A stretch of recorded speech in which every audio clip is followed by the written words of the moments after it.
კიდევ ერთხელ მოგესალმებით უყურებთ ფორმულას 9-ზე, მე ლუკა ხაჩიძე ვარ. მიხეილ სააკაშვილს სურვილი აქვს დღევანდელ სასამართლო პროცესს ფიზიკურად დაესწროს, თუმცა ჯერჯერობით უცნობია გასცემს თუ არა კლინიკა ვივამედი პაციენტის საქალაქო სასამართლოში ეტაპირების რეკომენდაციას. სასჯელის გადავადების ან სასჯელისგან გათავისუფლების დღევანდელ სხდომაზე ამერიკელი ექიმი ჯეიმს კობი დაიკითხება. შემდეგ კი მოწმეთა სიაში ცენტრ ემპათიის ხელმძღვანელია.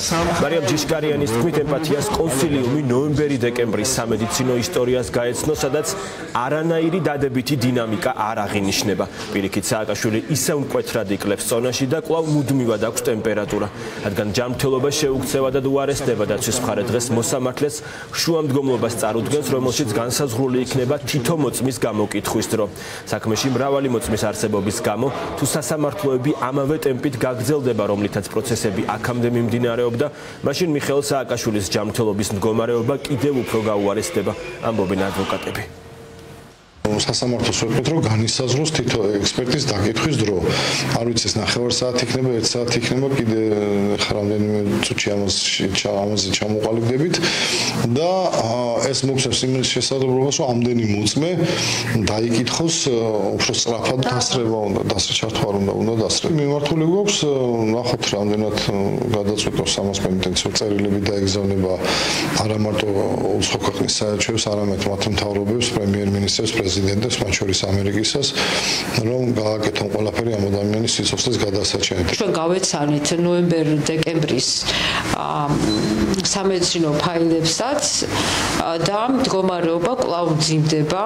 პრაქტიკულად აღნიშნული სამედიცინო დოკუმენტაციის მიხედვით სახეზია ჰიპოპროტეინემია, არის დაბალი მაჩვენებელი ალბუმინის, წონაში კლება გრძელდება, ტემპერატურული რეაქცია გრძელდება, ასე რომ არანაირი სასიკეთო ძრა არ არის, რა თქმა უნდა, გამოვიკითხები და შესაბამისად იქნება ძალიან მნიშვნელოვანი განმარტებები მიცემული მიხეილ სააკაშვილის ჯანმრთელობის მდგომარეობასთან დაკავშირებით. სასამართლო პროცესის პარალელურად საქალაქო სასამართლოს ეზოში ტრადიციულად ისევ შეიკრიბებიან მიხეილ სააკაშვილის მხარდამჭერები და ოპოზიციონერი პოლიტიკოსები. ხელისუფლების ოპონენტები ამბობენ, რომ სამართლიანი სასამართლოს პირობებში საქართველოს მესამე პრეზიდენტს საზღვარგარეთ მკურნალობის შესაძლებლობა უნდა მიეცეს. ოპოზიციონერებს იმედი აქვთ, რომ მოსამართლე გიორგი არევაძე ადეკვატურ და სამართლიან გადაწყვეტილებას მიიღებს და ამით სააკაშვილის გარდა საქართველოს ევროინტეგრაციის პროცესსაც გადაარჩენს. ყველამ კარგად ვიცით, რომ ეს არის პოლიტიკური მართლმსაჯულება საქართველოში და რამდენად დაექვემდებარება მოსამართლე ამ პოლიტიკურ მართლმსაჯულებას, ეს გაირკვევა უახლოესი პროცესების დროს. მთლიანობაში ქართული საზოგადოებისათვის არის უკვე სრულიად ცხადი, რომ მიხეილ სააკაშვილის ამ მდგომარეობაში ყოფნა არის მისი სიკვდილით დასჯის ტოლფასი. ბიძინა ივანიშვილი და ქართული ოცნება, ასე ვთქვათ, მაქსიმალურად წელავს პროცესებს და ეს მიზანმიმართულად ხდება მიხეილ სააკაშვილის ჯანმრთელობის მდგომარეობიდან გამომდინარე. რაც შეეხება უშუალოდ სასამართლოს მიმართ მოლოდინს, სასამართლოს შეუძლებელია ჰქონდეს რაიმე სამართლების სახელმწიფოს ან სამართლიან სასამართლოს პრინციპიდან გამომდინარე მოლოდინი, თავიდან ბოლომდე ეს გადაწყვეტილება, რასაც საბოლოო ჯამში მიიღებს სასამართლოს, იქნება ბიძინა ივანიშვილის პირადინების გამოვლენა. ქართული ოცნებისთვის ყოფილი პრეზიდენტის პატიმრობა არის პოლიტიკური ინსტრუმენტი, რითაც ის манипуლირებს და ცდილობს რომ გააღრმავოს პოლარიზება ქვეყანაში, ამიტომ მოლოდინი იმის რომ ის ადეკვატურად შეაფასებს ვითარებას, ან სასამართლო მიიღებს გადაწყვეტილებას, რომ ჯანმრთელობის მიზნები, ჯანმრთელობის დაცვის მიზნებიდან გამომდინარე ის გაიყვანონ ქვეყნიდან, მე ამის მოლოდინი არ მაქვს. საზოგადოებრივ სამართლების სახელმწიფოში და დამოუკიდებელ სასამართლოს პირობებში ასეთი თემა არ უნდა იყოს პოლიტიზირებული და მოსამართლე უნდა იღებდეს გადაწყვეტილებას მიუკერძოებლად მხოლოდ და მხოლოდ ექსპერტების დასკვნაზე დაყრდნობით. აი ეს იქნება სწორი გადაწყვეტილება, რომელსაც უნდა იღებდეს დამოუკიდებელ სასამართლო. წესით ჩვენ რო სასამართლო კონდეს მიხეილ სააკაშვილის მდგომარეობიდან გამომდინარე დარბაზიდანვე მიიღებდა გადაწყვეტილებას მოსამართლე მის სამკურნალოდ გადაყვანის შესახებ, რადგან დადასტურებულია, რომ არის მძიმე უარესდება მდგომარეობა და თან მოწამლულია დარიში. მარტო სააკაშვილში არ არის საქმე, აქ არის ევროპულ არჩევანში საქართველოს მომავალში საქმე და ამის უფლება არ უნდა მიცეთ ქართულ ოცნებას, რომ რუსულ ჭაობში ჩაახშოს საქართველო. პოლონეთის სეიმის ვიცე-სპიკერის სკანდალური განცხადება მალგოჟეტა გოშევსკამ სოფო ზურაბიანის პოლიტიკის ფორმულაში თქვა, რომ ემუქრებიან თუ სააკაშვილის სიცოცხლის გადარჩენასა და საქართველოში არსებულ ვითარებაზე საუბარს არ შეწყვეტს, მაშინ საქართველოში შემოსვლის საშუალებას აღარ მისცემენ. პოლონელი პოლიტიკოსის თქმით, ეს მუქარა საქართველოს საგარეო საქმეთა სამინისტროში ოფიციალურ შეხვედრაზე გაჟღერდა, რომელსაც პოლონეთის ელჩიც მარიუშ მაშკიევიჩიც ესწრებოდა. გოშევსკას თქმით, საქმიანობის გამო ქვეყანაში შესვლაზე უარს რუსეთი და ბელარუსი ეუბნება და თუ ამ ჩამონათვალს საქართველოს მიემატება, მაშინ ეს ყველაფერს ახდის ფარდას. ფორმულას ეთერიდან პოლონეთის სეიმის ვიცე-სპიკერმა სალომე ზურაბიშვილს სააკაშვილის შეწყალებისაკენ მოუწოდა. სწორედ მალგოჟეტა გოშევსკა იყო ის პოლონელი პოლიტიკოსი, რომელმაც სეიმში მიხეილ სააკაშვილის მხარდამჭერი რეზოლუცია დაარეგისტრირა. მესამე პრეზიდენტი ციხეში არ უნდა მოკვდეს და მას შესაბამისი მკურნალობა უნდა ჩაუტარდეს. ამ შინაარსის დოკუმენტს პოლონეთის სეიმის 488 დეპუტატმა დაუჭირა მხარი. მინდა ვთქვა, რომ მე არ მეშინია იმ მუქარის, რომელიც ჩემი მისამართით ისმის. თუ ისევ გავაგრძელებ პრეზიდენტის სიცოცხლეზე და საქართველოს სიტუაციაზე საუბარს, მე მუქრებია, რომ საქართველოში შემოსვლის საშუალება აღარ მექნება. ასეთი საფრთხე და მუქარა მოისმინა ჩვენმა ელჩმა, რომელსაც ეს პირდაპირ განუცხადეს. მე მაგალითად არ მაქვს რუსეთში და ბელარუსში შესვლის საშუალება ჩემი საქმიანობიდან გამომდინარე და თუ ამ ქვეყნებს დაემატება საქართველო, აქ ყველაფერი ნათელი იქნება. ასეთი მუქარა იყო ფორმალურ საუბარში, რომელიც პოლონეთის რესპუბლიკის ელჩთან ჩაატარეს.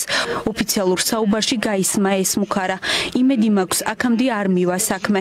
მინდა საქართველო დაბრუნდეს ნორმალურ წრეზე და იყოს საშუალება, რომ მოვინახულოთ პოლიტიკური პატიმრები. წლების განმავლობაში ვნახულობდი ციხეში ყოფილ პრემიერს ბატონ ვანო მერაბიშვილს.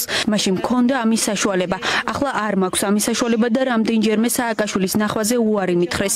ასევე უარი მითხრეს გვარამიას მონახულებაზე. ასეთი ტიპის საუბრები, როგორც წესი, საგარეო საქმეთა სამინისტროში ტარდება. ელჩს უთხრეს, რომ თითქოს და ჩემი გამონათქვამები ზიანს აყენებს საქართველოსა და პოლონეთის ურთიერთობებს. ასევე ანა ფოტიგას გამონათქვამები. ამ კონტექსტში ელჩს უთხრეს, რომ მე დამემუქრება საქართველოში შემოსვლის აკრძალვა. დნიპროში რუსული სარაკეტო იერიშის შედეგად დაღუპულთა რაოდენობა 40-მდე გაიზარდა. უკვე რამდენიმე დღეა ადგილზე სამძებრო სამუშაოები არ წყდება, ამ დრომდე უცნობია 25 ადგილობრივი მცხოვრების ბედი. ნანგრევებში გადარჩენილების პოვნის შანსები ფაქტობრივად აღარ არსებობს. ადგილობრივი ხელისუფლების განცხადებით, ძებნა არ დასრულდება, მანამ სანამ ყველა გარდაცვლილის ცხედარს არ იპოვნიან. 14 იანვარს დნიპროში საცხოვრებელ კორპუსზე ოკუპანტების სარაკეტო თავდასხმის შედეგად სულ 200-ზე მეტი საცხოვრებელი ბინა განადგურდა. უკრაინის გენშტაბის ინფორმაციით, გასული ღამის განმავლობაში საოკუპაციო ძალებმა უკრაინის ტერიტორიაზე 2 სარაკეტო და 6 საჰაერო იერიში განახორციელეს. 20-ზე მეტი დარტყმა მიიტანეს დასახლებებზე მრავალჯერადი სარაკეტო სისტემებიდან. ფრონტის ხაზზე კი ყველაზე სასტიკი ბრძოლები კვლავ დონეცკის ოლქშია. გრძელდება ბრძოლა სოლედარისთვის. ოკუპანტები კვლავ უშედეგოდ ცდილობენ ბახმუტის ალყაში მოქცევას. შექმნილი ვითარების ფონზე უკრაინის პრეზიდენტმა პარტნიორების მიერ მნიშვნელოვანი გადაწყვეტილებების დაჩქარების აუცილებლობაზე ისაუბრა. ტრადიციულ ვიდეო მიმართვაში ვოლოდიმირ ზელენსკიმ პირობა დადო, რომ დნიპროში ჩადენილი ომის დანაშაულის ყველა მონაწილე სასამართლოს წინაშე წარსდგება.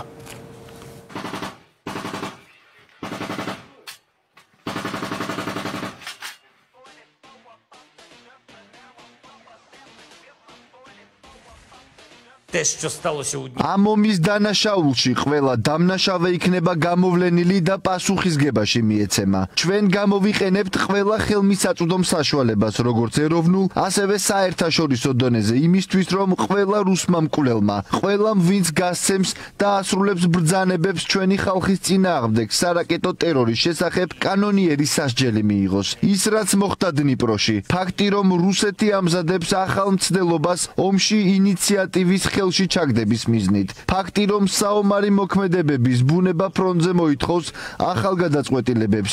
ეს ყველაფერი მხოლოდ ხაზს უსვამს, თუ რამდენად მნიშვნელოვანია უკრაინისა და თავისუფლების დაცვის კოალიციის ყველა წევრის ძალისხმევის კოორდინაცია და გადაწყვეტილების მიღების დაჩქარება. კვირის ბოლოს რამშტაინის ფორმატში რეგულარული შეხვედრა გაიმართება. ჩვენ ველით ფუნდამენტურ გადაწყვეტილებებს ჩვენი პარტნიორებისგან.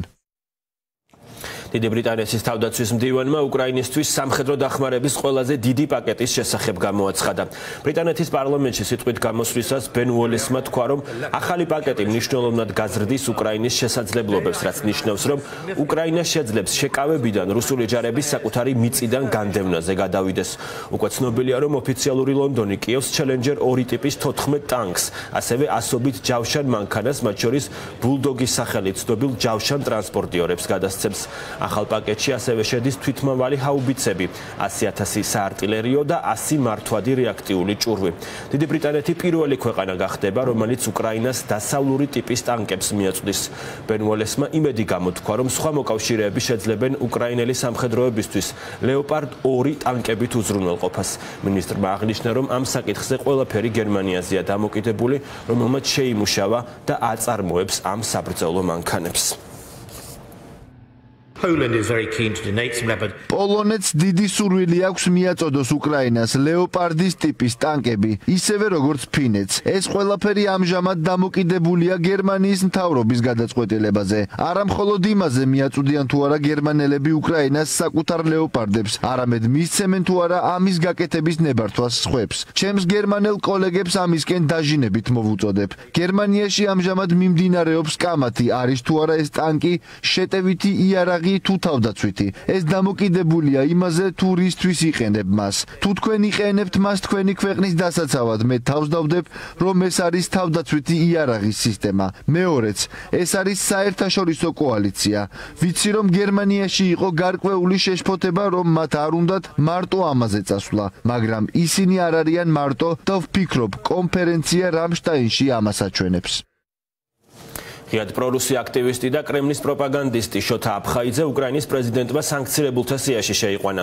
მასთან ერთად სანქცირებულთა სიაში მოხვდნენ კრემლის უკრაინელი, რუსი და ბელარუსი პროპაგანდისტებიც, რომლებიც ანტიდასავლური რიტორიკით გამოირჩევიან.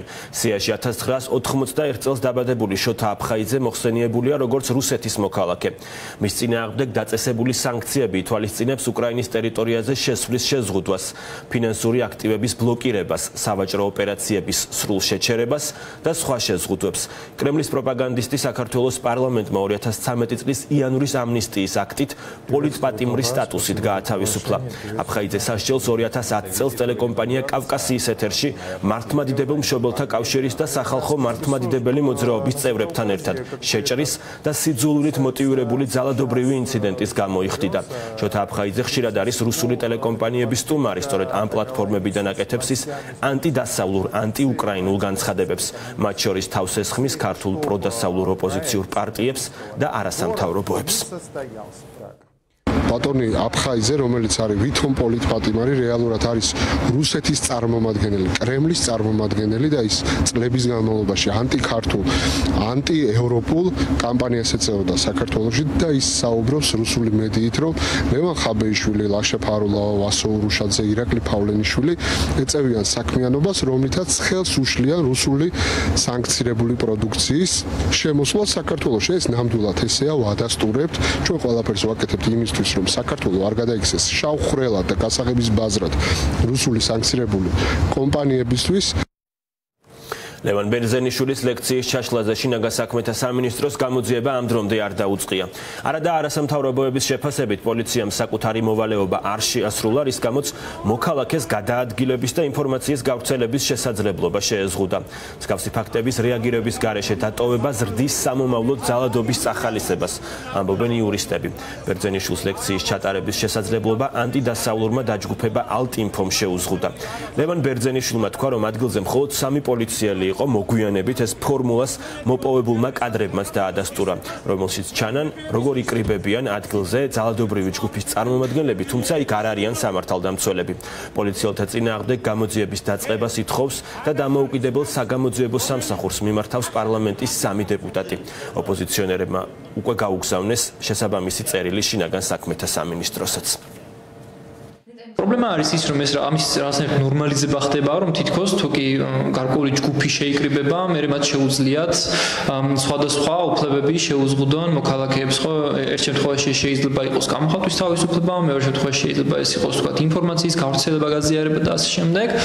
და პრობლემა არის ის, რომ ასეთი პასიურობით სახელმწიფოს მხრიდან და ამ შემთხვევაში სამართალმცავების მხრიდან იზრდება ძალადობის რისკები. სამწუხარო არის, რომ ესეთი ძალადობრივი ჯგუფები დღეს და შემდგომ განცხადებებში გამოიკვეთა, რომ ცდილობენ დაადგინონ დღის წესრიგი, თუმცა ეს დღის წესრიგი არის არა მათი შესაძლებლობა, არამედ ეს არის თვითონ ხელისუფლების მხრიდან მათთვის მიცემული ასპარეზი, რომ აი ამ ადამიანებზე გაილაშქრონ, რომლებიც არიან მათთვის მიუღებლები. მინიმუმ სამართალდარღვევის ნაწილში ჰქონდათ საფუძველი იმისას, რომ ეს ადამიანები ასე ვთქვათ, მათი ეს ძალადობრივი შინაარსი ამ აქციის თუ რაც იყო, რომ აღიკვეთათ და მიეცათ ბერძენიშვილისთვის გადაადგილების თავისუფლება და ახალგაზრდებისთვის უზრუნველყოთ უსაფრთხო გარემო, რომ მოესმიათ ის ლექცია. ნაციონალურ მოძრაობაში თავმჯდომარის არჩევნებში მონაწილეობის მსურველთა რეგისტრაციის ხარვეზები იყო განხილვის თემა პარტიის ცენტრალურ ოფისში. ფორმულამ გაარკვია, რომ ამის გარდა განიხილეს ეგრეთ წოდებული ტროლ-ბოტების განფილტრავი მექანიზმის არარსებობაც. ამ თემებზე ნაციონალურ მოძრაობაში კომისია დღესაც იმსჯელებს. შეგახსენებთ, რომ თავმჯდომარის არჩევნებში ხმის მიცემის მსურველებს რეგისტრაციის გავლა 26 იანვრის დილის 10 საათამდე შეუძლიათ. პარტიის მოქმედი თავმჯდომარის თქმით, უზრუნველყოფილია რეგისტრირებულ ამომრჩეველთა სიის და ხმის ფარულობა, რაც ნიშნავს, რომ ვერავინ გაიგებს, ვის სასარგებლოდ გააკეთა არჩევანი ამომრჩეველმა. რეგისტრაციის შემდეგ თავმჯდომარეობის კანდიდატებისთვის ხმის მიცემა დაიწყება, კენჭისყრა 28 იანვარს დაიწყება და 2 დღეს გაგრძელდება. შეხვედრაზე საუბრობდით გარკვეულ ტექნიკურ საკითხებზე, ფილტრაციის გამარტივების გზებზე, ბაზების, ასე ვთქვათ, შესწავლისა და მონიტორინგის გზებზე და ველოდებით გარკვეულ პასუხებს ისევ ამერიკული მხარისგან, როგორც რეგისტრაციის პროცედურის გამარტივებასთან დაკავშირებით, ისევე ფილტრაციის ეფექტურობასთან დაკავშირებით. გახდა ცნობილი, რომ შეუძლებელი არის ამომრჩეველთა გადამოწმება, ხოლო ეს პუნქტი პოლიცსაბჭოს მიერ იყო გაწერილი, რომ არის აუცილებელი. პოლიცსაბჭომ განსაზღვრა, რომ ფილტრაცია უნდა მოხდეს Facebook-ის მეშვეობით, ხოლო კომპანია ჯერჯერობით Facebook ლინკებზე წვდომას ვერ უზრუნველყოფს. აქედან გამომდინარე, ჩვენ ამ საკითხთან დაკავშირებით გავაკეთებთ უფრო ვრცელ კომენტარს და კომისიაზე დავაყენებთ ჩვენს პოზიციას. ფილტრაციის პროცესი, ასე ვთქვათ, აქტიურ ფაზაში ჯერ არ გადასულა, ჯერ ველოდებით იმას, რომ ტექნიკურად გაიმართოს სრულიად ეს აპლიკაცია და ანუ ტექნიკური მხარე, ასე ვთქვათ, რეგისტრაციის და ამის შემდგომ უკვე დაიწყებენ განფილტრავი ჯგუფები, ასე ვთქვათ, ამ საკითხზე მუშაობას. ჯერჯერობით ვერ ვიტყვი იმას, რომ ანუ ჩვენ არ გვაქვს მექანიზმი იმის, რომ ასე ვთქვათ, იდენტიფიცირება მოახდინოთ ყალბი ანგარიშების, ასე ვთქვათ, Facebook-ზე. და ანუ ისევე ეს იყო ძირითადი საკითხი განხილვის კალში უკანონოდ დაკავებული ქრისტინე თაკალანძის საქმეზე ეგრეთ წოდებული სასამართლოს პირველი სხდომა 19 იანვარს გაიმართება. ეგრეთ წოდებულ უზენაეს სასამართლოში უკანონო პროცესი ჩატარდება დახურულ კარს მიღმა. ქრისტინე თაკალანძე გასული წლის 20 ივლისს გალის რაიონის სოფელ ნაბაკევში დააკავეს. მას საქართველოს სასარგებლო ჯაშუშობაში სდებენ ბრალს. სახელმწიფო უსაფრთხოების სამსახურმა 7 თვის წინ თქვა, რომ საქართველოს მოქალაქის გასათავისუფლებლად მიმდინარეობს აქტიური მუშაობა ყველა არსებული მექანიზმის გამოყენებით. პეტიცია აუტიზმის მქონე პირთა სერვისების უზრუნველსაყოფად მშობლებმა და ამ საკითხებზე მომუშავე ორგანიზაციებმა პარლამენტს ინიციატივით მიმართეს. ხელმომწერები ითხოვენ, რომ 18 წლის და უფროსი ასაკის აუტიზმის მქონე პირთათვის იმ აუცილებელი სერვისების უზრუნველყოფა მოხდეს, რომლებიც ჯანმრთელობის, სოციალური დაცვის და განათლების საკითხებს შეეხება. პეტიციაში წერია, რომ აუტისტური სპექტრის პირები 18 წლის ასაკიდან აუცილებელი სერვისების გარეშე რჩებიან. ზრდასრულ ასაკში მათ უმეტესობა ვერ ახერხებს სოციალიზაციას, დასაქმებას და მათთვის სხვადასხვა პროგრამებზე დახარჯული რესურსით დიდწილად ფუჭი ხდება. ხელმომწერები თემატური მოკვლევის დანიშვნას ითხოვენ, რომელიც იმ საჭიროებებს გამოკვეთს, რის წინაშეც აუტისტური სპექტრის მქონე პირები ზრდასრული ასაკიდან დგებიან. გორში გარევაჭრობის ადგილებზე მერიამ ტროტუარების რეაბილიტაცია დაიწყო. მოვაჭრეები კი იძულებულები გახდნენ სავაჭრო დახლები გზის მეორე მხარეს გადაეტანათ. რასაც აპროტესტებენ. მეტიც ამბობენ, რომ რეაბილიტაციის შემდეგ ძველ სავაჭრო ადგილებზე დაბრუნებას აპირებენ. გორის მერიას ტროტუარების რეაბილიტაციის პროექტის მიხედვით ჭავჭავაძის და გურამიშვილის ქუჩაზე მოაჯირების დამონტაჟება აქვს გადაწყვეტილი, რათა მოვაჭრეებმა დახლები ვეღარ გაშალონ. პროექტის ღირებულება 300,000 ლარია. ეს არ უნდა მოქცეულიყო შურო ხალხი წოდონი ვარ გამოვდივართ რომ პურის ფული ვიშოვდა გავემთხილეთ მან აიცა რომ თქვენ უნდა აკყავოთ აგერან რაღაცა რაღა ესე ეშმაკულათა და თაღლითურად მოიხსნერ რომ ესე დღეში ჩაგვაყენებთ აღარ დაგაყენებენ მას შემდეგ რეაბილიტაცია აღარ დაგაყენებთ არც მაშინაო და აქედანაც წამწამით აქედანაო მე სხვა მეტი გასახანი არ ვარ და ჩემი არის გაჭირვებული კიდე შურო რამდენია ჩემი მდგომარეობა ყველა მიცია რომ რა დღეში წმარ და როგორ აი პურის ფული ვიხლა გოგოს ვეხოცებოდი აიღე ოღონდ მეთქი 5 2 1 წავყიდე 5 მაგრამ 2 წელი 5 ლარში მივეწე პურის ფული წავიღო ვაკვარეს ვაკეთებდო რესტავრაცია არის რა ამიტომ ვაკვარეს და არავი ახაც თუ გაგვეჩერებენ არ ვიცი ლილოდან ამხელა ვალებით წამოვიღეთ ის მაინც გაგვესტუმრა და გაეფრთხილებინათ მაინც რომ აღარ წამოვიღებდით აბა რა ვიცი რა უნდა ჩავიტანოთ პირისა გარევაჭრობა არის კანონის და არსებობს გარევაჭრობისთვის შესაბამისი ადგილები და მე მგონი რომ დადგინე არავინ არ უშუქო მიუსამას მერიამ ეცის განმავლობაში შეღავათი შესთავაზა ნებისმიერ ბაზაში შევიდნენ და დადგინდნენ. ახალი ამბებით ბრუნდებით 10 დროებით.